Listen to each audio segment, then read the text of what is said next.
ukandipaiza asi bebi rangu ukandipaiza ukandipaiza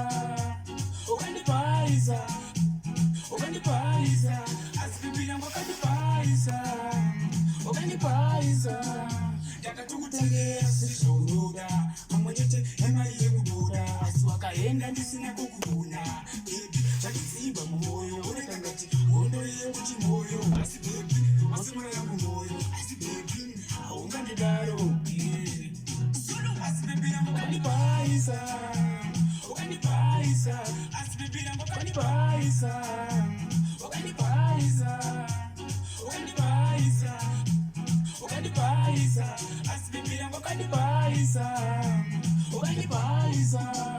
wakatongoenda nemumwe murume bebi usingasina gume andiwaimbonditi peyo makanaka iko zvinezvi ndini ndashata asi bebi zvisinaitova iwe asi kundisiya ini ndiri pambeni asi bebi iwe